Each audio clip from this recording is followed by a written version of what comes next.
Hi everyone, the patient mom here. So today we're going to talk about some personal life lessons that I have learned throughout my life. These life lessons will help you lessen the stress in your life, and they can be used in your work, personal, and your home life, which I tell you what is you can't ask for anything better than that. So let's get right to it. The first lesson we're going to talk about today is the importance of knowing what you can and what you cannot live with. Those two items they're similar, but they're a very different statement. So knowing what you can and cannot live with, whether it's through your work, through your personal and your home life, will make your life so much easier. Especially if you're taking on roommates, if you're making a decision to move in with a significant other, you just need to know where your boundaries are and to understand how to communicate that with your roommates or your partner, and vice versa. They need to be able to do the same thing with you, and you need to respect what's important to them and what's not important. The second life lesson we're going to talk about today is you need to understand what's a non-negotiable for you. Everything cannot be a non-negotiable for you, because you also have to take your partner or your roommate, you have to take their feelings and their thoughts into consideration as well. For example, I had a friend of my daughter, my 22-year-old. We were eating breakfast the other day, and she looked right at me and said, I took your advice. So her and her boyfriend moved in together about 6 months ago. And she said to me, she's like, you know what? I took your advice. My boyfriend and we haven't argued in 6 months. And so I asked her, I said, well, what advice was that? And she says, well, when you told me to pick my non-negotiables, because the non-negotiables will keep us from fighting. So what she did is she picked 3 items, and this is what I suggested, pick 3 items that are non-negotiables for you. Like for me, temperature is a non-negotiable. I don't like to be warm. I like to be comfortable in the house. So I like to keep the house at a cooler temperature. Well, unfortunately, everybody else has to wear a jacket, but that is my non-negotiable. For her, she picked 3 non-negotiables and then found out her boyfriend, they were very similar on the 2.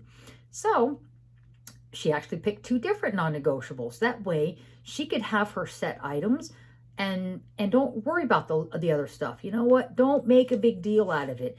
If something's a non-negotiable for you, don't make a big deal out of it. And she said, look, we blame everything on the cat. Oh, why did you leave the laundry laying around? Which I thought was a great idea.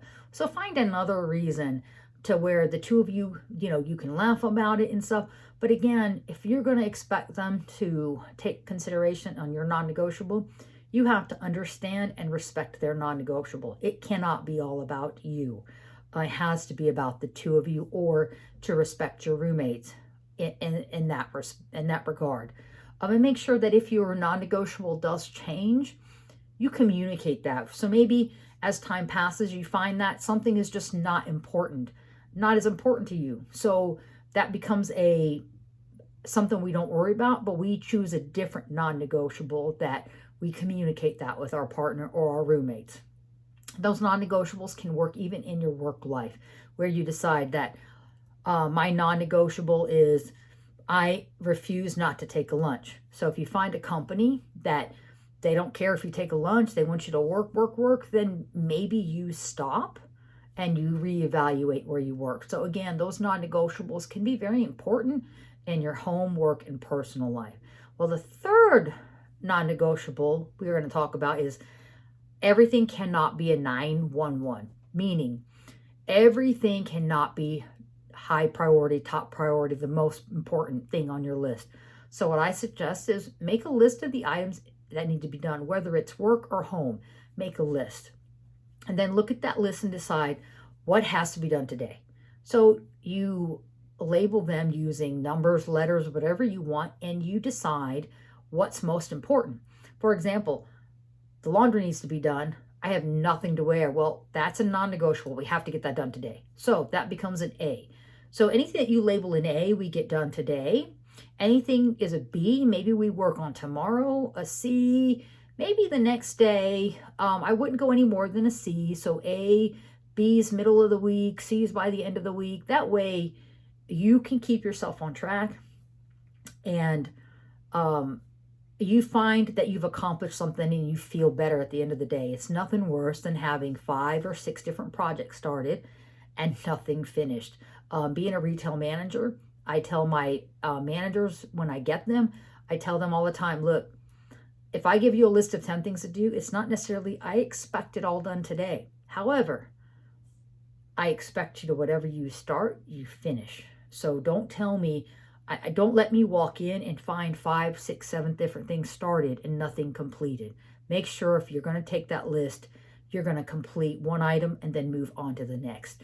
It's just very important because we all want to have a sense of accomplishment at the end of the day. It's very important for us as humans to have that interaction with our significant other to say, hey, look what I did today. Or even at work, hey, look what I finished today.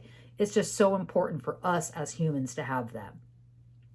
Well, these are some of the lessons that I've learned in my 21 years of being married and being alive on this earth for 47 years that have helped us, my husband and I, create a great relationship together. Now, don't get me wrong, it's been rocky here and there, but these are some of the key things that have kept us together, that have kept us to understand that don't sweat. Don't worry about the little things. Don't worry about the things that are non-negotiable to you.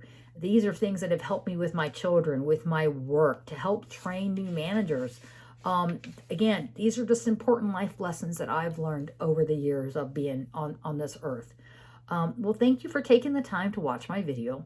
I hope you've learned something, and I hope that you've liked my video. And if you did, please hit that subscribe button and hit the like button and comment. If you want me to elaborate on anything that I've talked about today, maybe you're having something going on, give me a comment. Give me a comment. Give me a like. Give me a subscribe. Let me know how you're feeling. And if these videos you think are helpful to you, well, just remember, keep your chin up, smile, and always believe in yourself. Until next time, the Patient Mom.